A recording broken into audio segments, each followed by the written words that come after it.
جن سے وہ عشق کرتے تھے قبر میں انہوں نے تشریف لانا ہے، وہی تشریف لائے، انہی کی زیارت ہے۔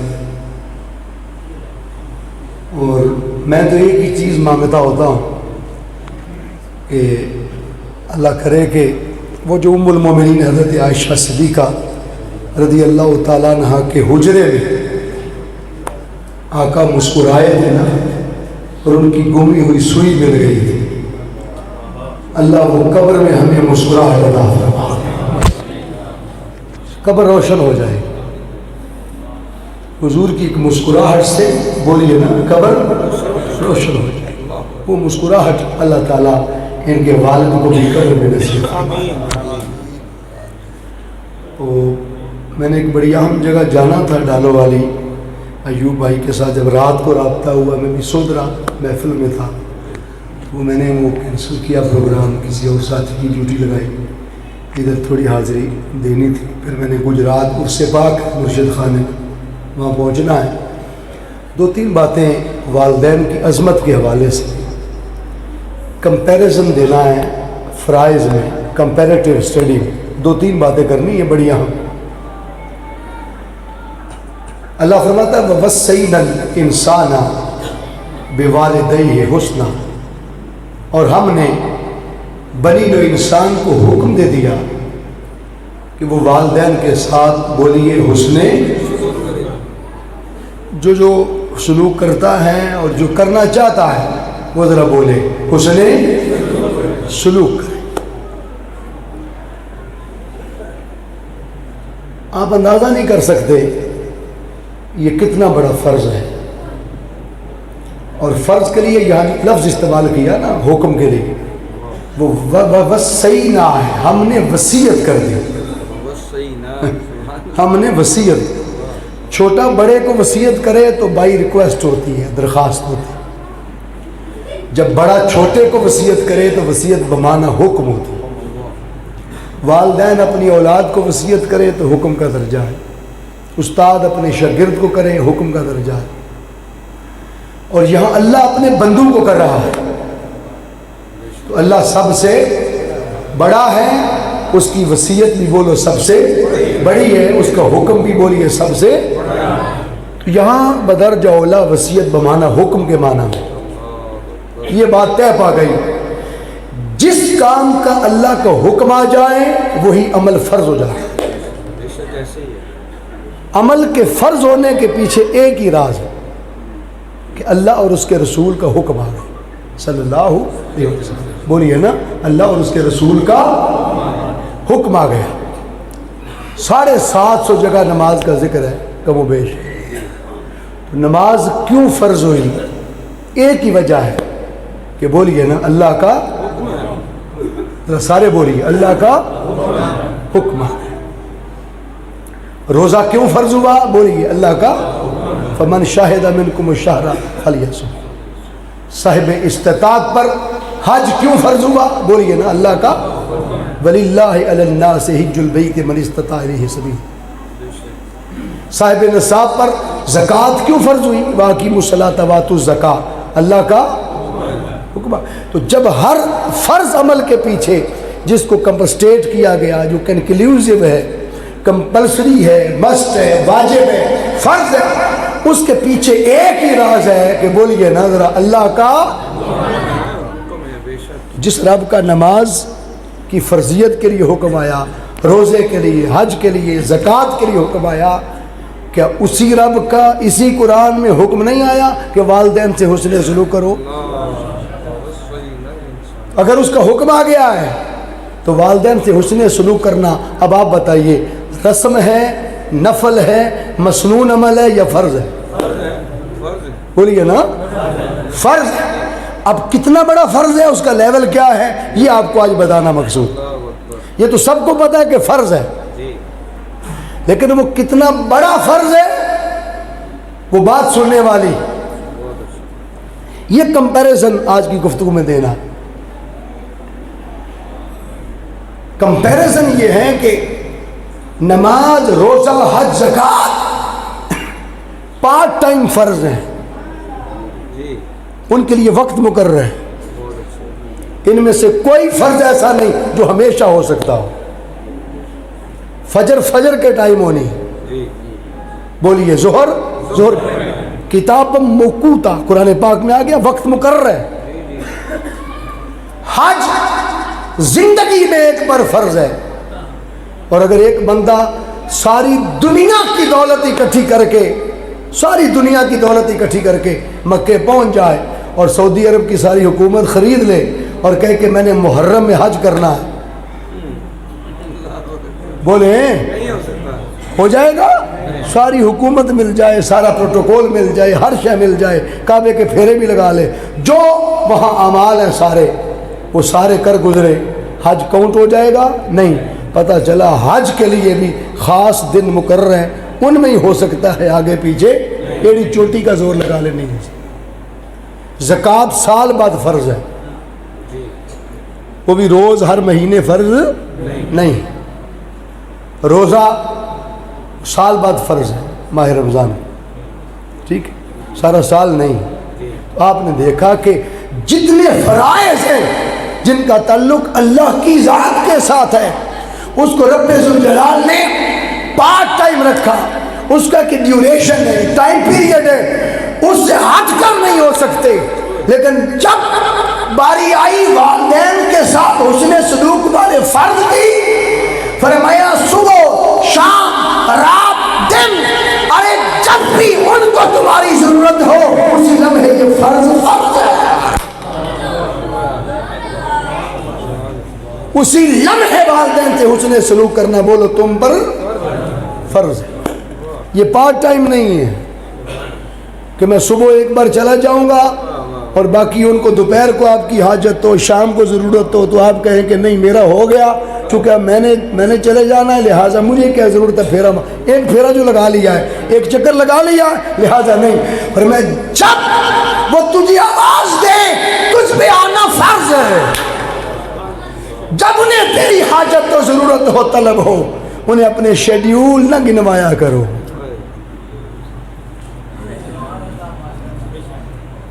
بندے کا سکیجول ہوتا ہے نا, علماء کا اپنا سکیجول ہوتا ہے, نعت خوانوں کا اپنا, سیاستدانوں کا اپنا, تاجر کا اپنا, ہر بندے کا اپنا شیڈیول ہوتا ہے. آقا صلی اللہ علیہ وسلم نے فرمایا جب کسی رات ان کو تمہاری ضرورت ہو اور تم سے کچھ باتیں کرنا چاہیں اور تمہیں پاس بٹھا کے کہیں کہ میری تھوڑی بات سن, تو فرمایا انہیں اپنے معمولات نہ بتایا کرو کہ ابا جی اب مجھے یہ کام پڑ گیا ہے, ذرا میں آ جاتا ہوں تھوڑی دیر میں ذرا فلاں جگہ سے ہو آؤں, ذرا فلاں بندہ آ گیا. فرمایا نہیں, خبردار, جب وہ تمہیں پاس بٹھا کے اپنی کوئی روکھی سوکھی بات تم سے ڈسکس کرنا چاہیں, اپنے شیڈیول سکیجول ان سے ڈسکس, چپ کر کے بیٹھ جایا کرو, اور جب تک وہ سناتے رہیں سنتے رہا کرو. ان کی باتیں تمہارے مزاج کو اچھی لگے یا نہ لگے, اس سے سروکار نہیں. بولیے نہیں, اس سے سروکار, کیونکہ سیاستدان چاہتا ہے ابا جی کو سیاسی بات کرے, اس کی دلچسپی سیاست کی ہے. علماء چاہتے ہیں کہ ابا جی اماں جی کوئی بات ہمارے علم کی کریں, کوئی ہماری محفل کی کریں, ہمارے جمعے کی کریں. پر میں اس سے سروکار نہیں.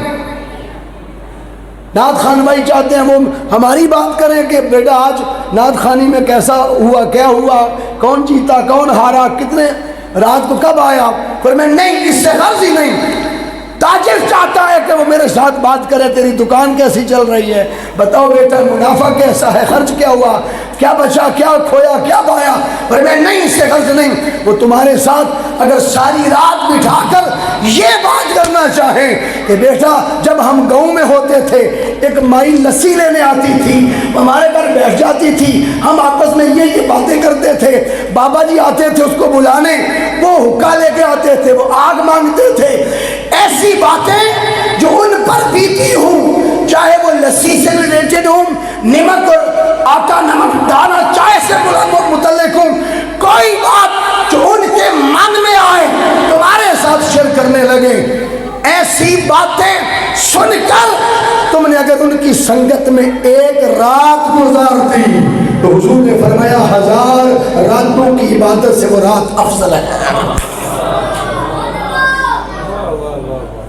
1000 راتوں کی عبادت سے بولیے وہ رات 1000 راتیں آپ ساری رات قرآن پڑھتے رہے 1000 راتیں آپ نفلی عبادت کرتے رہیں ساری رات آپ تہجد پڑھتے رہیں اور نوافل اور بندگی کرتے رہیں 1000 راتیں آپ تسبیح کرتے رہیں سبحان ربی الاعلیٰ پڑھ رہے سبحان اللہ پڑھتے رہے الحمدللہ ساری رات بغیر ناغے کے آپ 1000 راتیں اس طرح گزار دیں اور ایک رات ان کی لسی والی باتیں سننے کی گزار دیں اللہ فرماتا ہے وہ رات ان 1000 راتوں سے بہتر ہے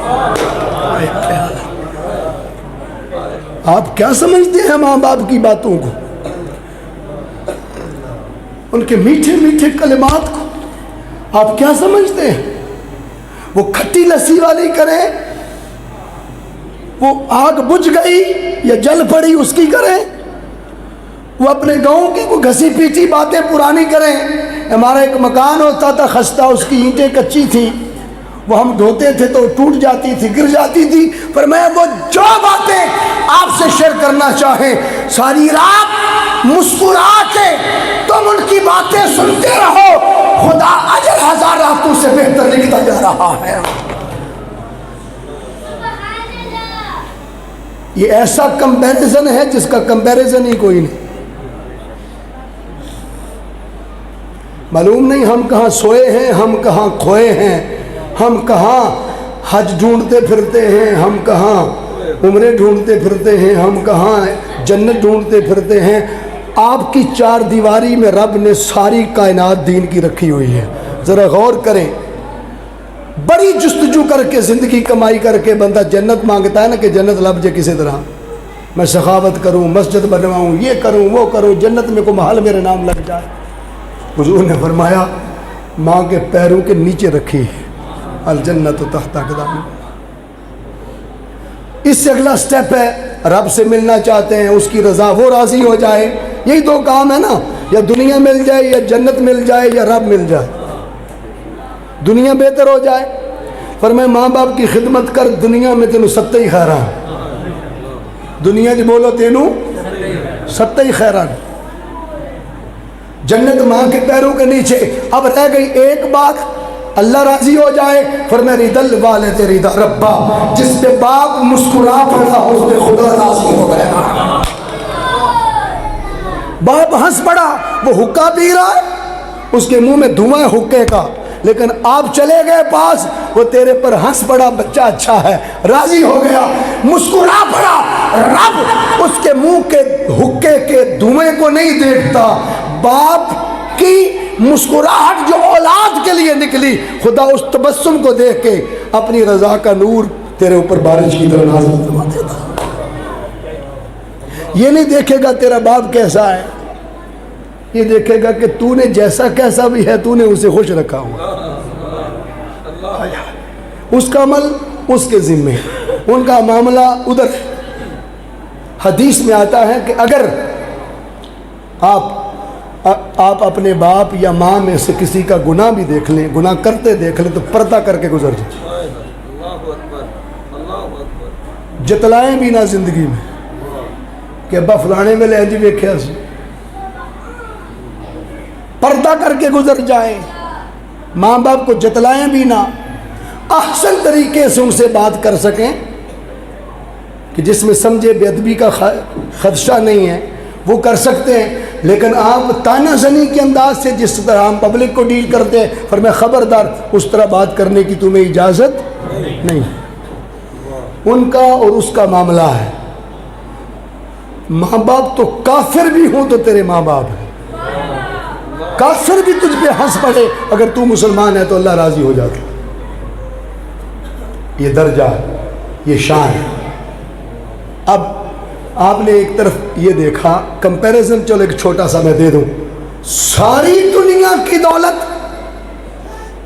اکٹھی کر کے لے گئے کعبے مولا محرم کی اجازت دے دے حج کرنے بولو مل جائے گی سعودی عرب میں سونا بڑا مشہور ہے وہ ساری گولڈ کی دکانیں اکٹھی کر کے خانہ کعبہ کے اندر رکھ دیں مولا سارا سونا لے لے پہاڑوں کے پہاڑ تو حج کی اجازت دے دے بولے ہو جائے گا اللہ فرماتا ہے ایک کوٹ پانی دا بھی نہیں لے ہونا یہ کچھ نہیں کرنا ایک گھٹ پانی کا بھی نہیں لیا تے کوئی ایک چائے کا کپ بھی پیش نہیں کرنا.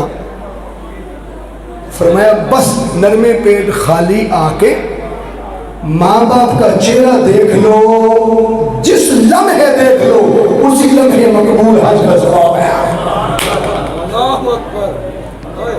کہاں دنیا کی ساری دولت رکھ دی دہلیز خدا بندی پر, حج نہیں ملا, اور ادھر ایک گھونٹ پانی بھی نہیں لے کے آئے, چائے کا کپ بھی نہیں لے کے آئے, آ کے مسکرا کے بس ماں باپ کو دیکھ لیا. اور وہ سوئے ہوئے تھے, بولیے وہ سوئے ہوئے تھے, انہیں پتہ ہی نہیں آیا کہ نہیں آیا, آپ دیکھ کے چلے گئے. حضور نے فرمایا بس ان کو خالی تک لینے سے قبول حج. صحابہ نے پوچھا آقا جتنی بار دیکھے؟ فرمایا جتنی بار دیکھے, جب دیکھے اتنے حج کا اجر, اور پھر قبول حج کا اجر اللہ تعالیٰ. پتہ چلا کوئی مرکز ہے ایسا جہاں نہ پیسے چاہیے, نہ وقت کی قید, نہ ذوالحج کے مہینے کا انتظار. آپ محرم کی 9 کو دیکھ لیں, 10 کو دیکھ لیں, 11 کو, 12 کو, کسی رات آ کے, کسی لمحے آ کے ان کا دیدار کر کے بس چلے جائیں, اللہ مقبول حج کا اجر عطا فرما دیتا. ایڈا سستا آج کائنات چاہ کرے, ایڈا سستا پیکج. لوگ بڑا لکھا ہے لوگوں نے, بڑا ہائے ہائے مقبول, بڑے لوگوں نے لکھا ہے ٹریول ایجنسیوں والے نے, سستا پیکج حج کا, سستا پیکج عمرہ کا. اللہ کی عزت کی قسم, ماں باپ کی دہلیز سے بڑا سستا پیکج کائنات میں نہیں ہے. ایک گھونٹ پانی کا بھی نہیں لگتا, مقبول حج مل رہا ہے. ایڈا سستا. نعرہ رسالت, نعرہ حیدری, عظمت و شان والدین. وہ 10 روپے بچہ نہیں لیتا آج کل. فرمایا 10 بھی نہ لے کے آ, بس خالی آ کے تک لے, بس تیرے تکنے پہ مقبول حج لکھ دیا گیا ہے. کائنات میں اتنا سستا پیکج بولیے کوئی دے سکتا؟ ساری دنیا ماری ماری پھر دیے. میں ڈسکے چلا جی اتنے ذرا سستا پیکج, گجرا لاہور بڑا سستا پیکج آیا, اور چلیا کار دے میں سستا پیکج. ایک صحابی نے عرض کیا یا رسول اللہ میں آپ کی سنگت میں آپ کے ساتھ جہاد پہ جانا چاہتا ہوں, جنگ لڑنا چاہتا ہوں. اللہ کے نبی نے فرمایا والدین میں سے کوئی زندہ ہے؟ آقا ماں زندہ ہے. فرمایا بوڑھی ہوگی, اس کی خدمت کر, میری سنگت میں جہاد کا اجر بھی ملے گا اور ماں باپ کی خدمت کا اجر بھی عطا کیا جائے گا. دورا فائدہ, ایویں ڈبل شاہ پیچھے لگے پھرتے ہو ماں باپ کی نوکری سے. تو آخری بات, کمپیریزن اس کے بے شمار ہے, 12-14 کمپیریزن میرے ذہن میں, عام فرائض اور والدین سے حسن سلوک والے فرض. آخری بات کر کے میں اجازت چاہتا ہوں, وہ یہ ہے کہ نماز, روزہ, حج, زکوٰۃ کا جو فرض ہے, یہ فرض صرف مسلمان کے لیے ہے. صرف بولیے, یہاں اللہ نے مسلمان کی قید نہیں لگائی. جب حکم دیا تو فرمایا وَوَصَّيْنَا الْمُسْلِمُونَ, نہیں وَوَصَّيْنَا الْإِنسَانَ بِوَالِدَيْهِ حُسْنًا. فرمایا جس کو انسان کہتے ہیں اسے چاہیے کہ وہ والدین سے حسن سلوک کرے. اور اس کا دوسرا مطلب پتہ کیا ہے؟ اللہ فرماتا ہے ہمارے کاغذوں میں تو مسلمان بننا چاہتا ہے, انسان ہی وہ ہے جو والدین سے حسن سلوک کرے. اسے دار انسان میں رہنے کا بھی حق نہیں جو والدین سے بدسلوکی کرے. جائے کہ کوئی مسلمان رہ جائے اور پھر بڑا اونچا چلا جائے. اور میں انسان ہونے کے لیے بھی کم سے کم والدین سے حسن سلوک شرط. بولیے نا, حسن سلوک شرط ہے. قربان جائے. تو میں سمجھتا ہوں کہ آج اللہ نے یہ نعمتیں دی ہیں، ان کی نوکری کرنا، ان کی خدمت کرنا، ان کے ساتھ تعلق رکھنا، ان کو خوش کرنا، ان کو خوش رکھنا بڑا ضروری ہے۔ ان کی مسکراہٹیں مفت کی نیکیاں ہیں، مفت کی۔ ایک ماں باپ ہے جن کا دل بھی دکھا دو تو دعا بد دعا نہیں دیتے، یا کسی اور کا دکھا کے دیکھیں، محلے میں کسی کو تکلیف دے کے دیکھیں، وہ مصلے بچھا بچھا کے بد دعائیں کریں گے۔ آپ جتنا چاہیں دل دکھا دے ماں باپ کا، وہ پھر بھی کہیں گے مولا یہ جیسا کیسا بھی ہے میرا ہے۔ موسیٰ علیہ السلام جیسے نبی، اب ان جیسا شان ہے کسی کا؟ کلیم، حضور کے بعد جن کا نام آیا ہے، 1.25 لاکھ نبیوں میں سے 313 یا 14 رسول چنے، ان 313 یا 14 رسولوں میں سے اللہ نے 2 کا نام لیا، منہم من کلم اللہ ورفع بعضهم درجات، ایک جس نے ڈائریکٹ کلام کیا اور ایک وہ ہستی جس نے ڈائریکٹ دیدار کیا، سب پر رفت دی۔ حضور کے بعد سیکنڈ لائن میں جن کا نام ہے وہ کلیم ہے۔ درجہ یہ ہے کہ 1.25 لاکھ نبیوں میں سے حضور کے فوری بعد جس کلیم کا تذکرہ ہے،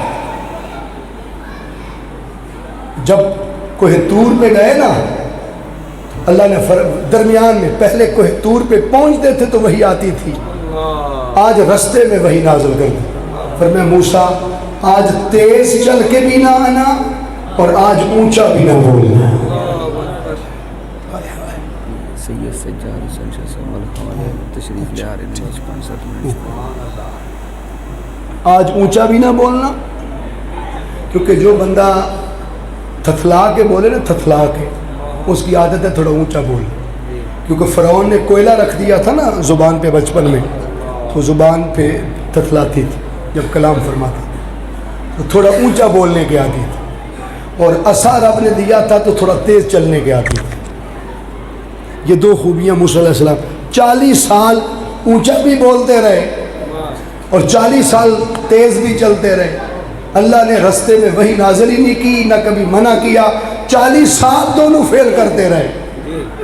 40 سال بعد آج پہلی بار اللہ نے کہا اونچا نہ بولنا اور جلدی تیز بھی دوڑ کے نہ آنا، ہماری بارگاہ ہے،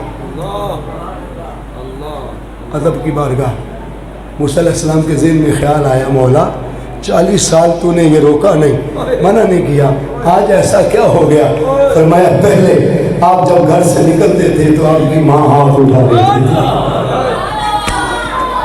مولا میرے بیٹے کی زبان نہ دیکھنا، ان کا تیز چلنا نہ دیکھنا، ماں کے سفید بال دیکھنا، بس وہ جیسا کیسا بھی بولتے ہیں نبھا جانا۔ میں 40 سال آپ کی ماں کی وجہ سے نبھاتا رہا، آج نہ اونچا بولنا ہے نہ تیز چل کے آنا ہے، آپ کی ماں کی دعاؤں میں ہاتھ نیچے ہو گئے۔ آپ کیا سمجھتے ہیں؟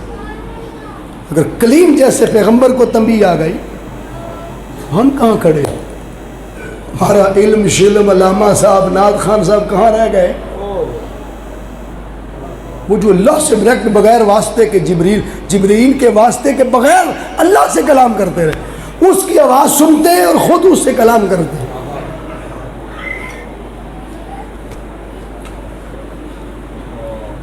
اس لیے دوستو بڑا نازک رشتہ ہے ماں باپ کا، اور پھر خاص کر جو والد ہے نا، والد، اس کی طبیعت تھوڑی مختلف ہوتی ہے۔ ماں کو تھوڑا سا کانٹا لگ جائے نا، چھری، تو وہ ہائے کرتی ہے تو سارا ٹبر جمع ہو جاتا ہے اور چمٹ جاتے ہیں، اور ماں کا امی کو درد ہو گیا، امی کو تکلیف ہو گیا۔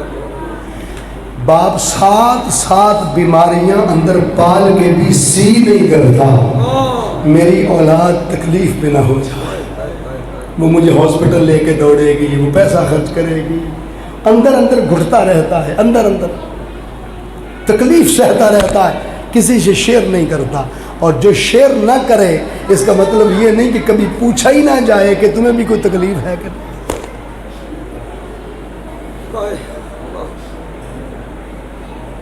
وہ جو بھٹے پہ اینٹیں اٹھاتا ہے اس کے ہاتھوں میں تو چھالے نہیں پڑتے ہوں گے نا، وہ جو سارا دن اینٹیں ڈھوتا ہے اس کے پیروں میں تو کبھی چھالے نہیں پڑتے ہوں گے، اس کے پیر تو نہیں دکھتے نا؟ بولیے نا. جو ڈیرے پہ سارا دن مار کھاتا ہے، میرے بچوں کو خالص دودھ مل جائے، میرے بچوں کو کوئی خاص چیز مل جائے، نعمت مل جائے، اس کے پیر تو نہیں دکھتے نا؟ تو بغیر کہے کبھی اس کے پیر دبانا، کبھی ہاتھ پاؤں دبانا، اس کی نوکری کرنا، خدمت کرنا، کیا ہم پہ ضروری نہیں؟ حق ماں کا زیادہ ہے، مقام باپ کا زیادہ ہے. ڈیسیژن پاور اللہ نے باپ کے ہاتھ میں رکھا. حق کس کا زیادہ ہے بولیے؟ ماں. 3 حق ماں کے، چوتھا باپ کا. یہ حق کیوں زیادہ دیا؟ اس لیے کہ تیرے پیشاب سے سب نے نفرت کی تھی، کیونکہ بدبو آتی تھی نا، ہر کوئی ناک پہ ہاتھ رکھ کے گزرتا تھا. گھر میں ایک ہی فرد ہے جس نے ناک پہ ہاتھ نہیں رکھا. ذرا بول دے کون ہے وہ؟ تیری ماں نو کہہ ہی دے والا کون ہے؟ بولو. ہماری ماں. اس نے کبھی ناک پہ ہاتھ نہیں رکھا، ساری دنیا نے رکھا. بڑے سے بڑا اعلیٰ مہمان بھی گھر میں آ گیا، اس نے بھی ناک پہ ہاتھ رکھ لیا. کیوں رکھا؟ کہ بلا شاہ جی آگے تشریف لیں. سید بادشاہ تشریف، شاہ جی آگے آگے پلیز.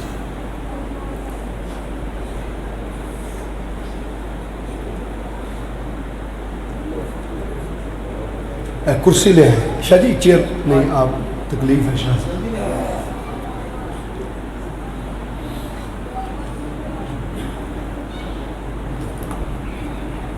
شاہ صاحب کی طبیعت ناساز ہے، لیکن پھر بھی ایوب صاحب سے پیار ہے نا، محبت. تشریف لائے، ویلکم کرتے.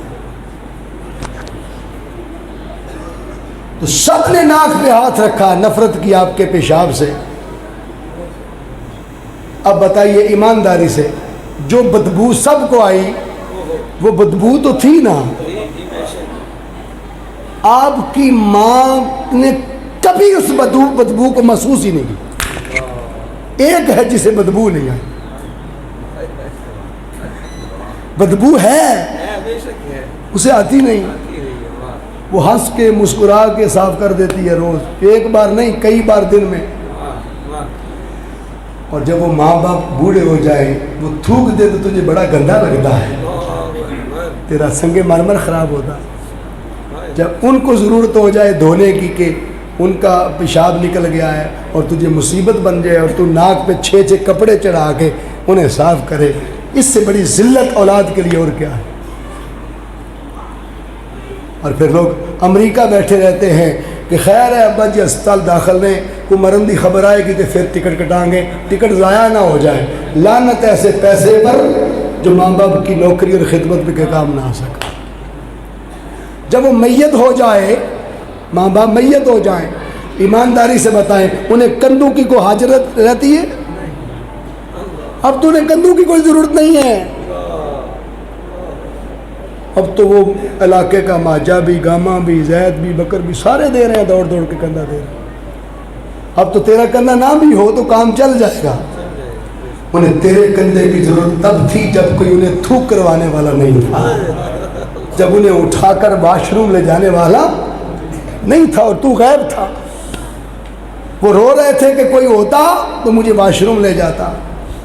وہ تکلیف میں تھے کہ میرا زخم ہے تو مرہم رکھ دیتا، اور تجھے فرصت نہیں تھی، تو پاس نہیں تھا. وہ لمحہ لمحہ فکریہ ہے.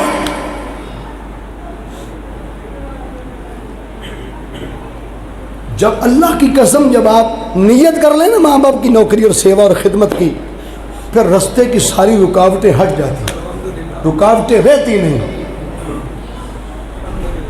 مجھے یہاں یاد آ گیا، میں مدینہ پاک تھا پچھلے دسمبر کو، ابھی بھی انشاءاللہ تھوڑے دنوں تک. تو مدینہ پاک تھا، تو مجھے رات کو بھائیوں کے میسیجز آئے. وہ جہاز موڑ پہ لگ گیا تھا تو میں نے نہیں دیکھ سکا. صبح اٹھتے ہی اب تہجد کے ٹائم اٹھ جاتے تھے، تو حرم شریف مدینہ پاک میں مسجد نبوی میں گئے تو آن کیا تو وہ ٹک ٹک میسیجز ہوئے. پھر میں نے سنے تو سارے بھائی کہہ رہے تھے والدہ وینٹیلیٹر پہ چلے گئے، تو جتنی جلدی ہو سکے آپ جو ہے وہ واپسی کا ٹکٹ چیک کریں.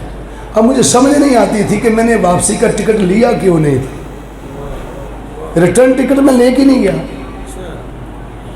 اور جب میں سیالکوٹ ایئرپورٹ پہ گیا تو اندر بورڈنگ والوں نے روک لیا. انہوں نے کہا کہ آپ کا ریٹرن ٹکٹ نہیں ہے، آپ واپس جائیں گے. ہمارا قانون ہی نہیں ہے، عمرے والے کا ریٹرن ٹکٹ شرط ہے. 10 منٹ بعد انہی بورڈنگ والوں میں سے کوئی ایک آیا. اب میں تو پریشان ہو گیا نا، واپس جانا ہے. انہی میں سے ایک آیا اور کہنے لگا کہ آپ ثناء اللہ ربانی ہیں. میں نے کہا میں وہی ہوں. کہتے ہیں آپ پاسپورٹ دیں. تو اندر سے آرڈر ہو گیا ہے کہ آپ کو جہاز پہ پہلی سیٹ ملے گی. 200 درہم زیادہ لگتے ہیں، وہ ہمارے آفیسر نے بھر دیے. آپ آقا کے نعت خوان ہیں، علماء ہیں، خطیب ہیں، حضور کی ثناخوانی کرتے ہیں. لہٰذا اب دیکھیں نا حضور صلی اللہ علیہ وسلم کا کرم، جب بلاوا ادھر سے ہو تو بورڈنگ والے بھی نہیں روک دیں گے. وہ امریکہ والے کو روک دیں گے، لندن والے کو روک دیں گے، اس کے لیے کوئی چارہ نہیں. مدینے والے کی منظوری ہو جائے تو پھر اب سمجھ آیا بعد میں کہ یہ سارا سسٹم اوپر طے تھا. ریٹرن ٹکٹ نہ کروایا، نہ پتہ تھا، نہ معاملہ تھا، چلے گئے. پھر جب اچانک رات کو میسیجز گئے تو میں تہجد کے وقت سرکار کے دربار پر فجر ادا کر کے آخری سلام پیش کیا. یا رسول اللہ، آپ کی مدد سے اب سارا کام ہونا ہے، میں تو بے بس ہوں، یہاں اکیلا. میں نے 1-2 ٹریول ایجنسی والوں کو فون کیا. انہوں نے کہا، کسی نے کہا کل سیٹ ملے گی، کسی نے کہا پرسوں ملے گی. ایک میرا شاگرد تھا بچہ، اس نے رات کو یہاں سویا ہوا تھا، اٹھ پڑا، سر جی میں چیک کرتا ہوں. 1.5 گھنٹے بعد فلائٹ آنی تھی مدینہ پاک سے. اب میں حرم شریف بیٹھا ہوں اور جانے والوں کو پتہ ہے کہ آدھا گھنٹہ تو ہوٹل آ کر سامان اتارنے میں لگ جاتا. جب میں ایئرپورٹ پہنچا تو 25 منٹ رہ گئے جہاز اڑنے میں. انہوں نے کہا جی 45 منٹ پہلے بورڈنگ بند ہو جاتی. وہ مجھے بنگالی کہنے لگا، آپ جلدی جلدی سامان نہ پھینکیں، اب بورڈنگ ختم ہے لہٰذا آپ نہیں جا سکتے، بعد میں دیکھیں گے. میں سامان لے کے اندر بھاگتا گیا، کوئی لائن نہیں تھی. وہ کمپیوٹر والے پاس بڑے کھڑے ہو گئے نا آپس میں، بورڈنگ والے وہ آپس میں کوئی شغل میلہ کر رہے تھے، مذاق ایک دوسرے کے ساتھ لگے ہوئے تھے، وہ ریلیکس تھے. لائن ختم ہے. جاتے ہی وہ مجھے دیکھ کہتا ہے بورڈنگ خلاص. عربی ہیں آپ کو پتہ ہے. پھر میں نے پھر تھوڑی سی ان سے بات کی، کیونکہ ایم اے عربی بھی کیا ہوا ہے تو تھوڑا سا کلام تھوڑا بہت منہ مار لیتا ہے. میں نے اسے کہا وہ افسر کھڑا ہے سامنے، اس سے بات کریں. میں نے وہ وائرلیس والے سے بات کی. وہ کہتا ہے کہ بورڈنگ بند ہو جائے تو کھولتے نہیں ہیں، لیکن آپ کی والدہ کا مسئلہ ہے تو میں چیک کرتا ہوں، اگر جہاز کے دروازے بند نہیں ہوئے تو میں آپ کے لیے ایک رسک لیتا ہوں. اس نے آگے دیکھا تو آخری منٹ چل رہا تھا. جب کرم ہو جائے نا پیچھے سے حضور کا معجزہ، ادھر والدہ کی کرامت. میں نے ایک ہی عرض کیا، یا رسول اللہ ادھر میرا عمرہ ہے، ادھر میرا حج ہے، میں نے پہنچنا. بس رستے کھلتے گئے. اس نے کہا سامان اٹھاؤ، کوئی چیکنگ نہیں، کوئی معاملہ نہیں، ہوتا ہی ایسے نہیں، کبھی ہوا ہی نہیں. ان کو کیا لگے آپ کے ماں باپ سے. اس نے کہا کھجوریں شجوریں نہیں جائیں گی، آپ اپنے بیگ اٹھائیں. ایک عربی بچہ تھا، اس کو بیگ اٹھوایا. اس نے کہا دوڑ پڑے جہاز کی طرف. دوڑتے دوڑتے اسکین والوں نے کہا کہ اندر سیزر ہے، وہ اندر آ گیا نا کینچی. انہوں نے کہا جانے دو بندہ.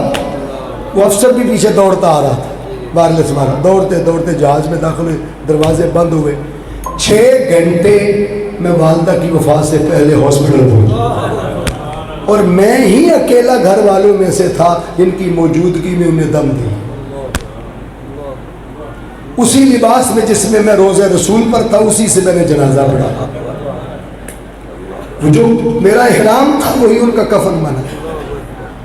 کوشش تو کریں، جستجو تو کریں، سارے کرم ہو جاتے، راہیں کھل جاتی.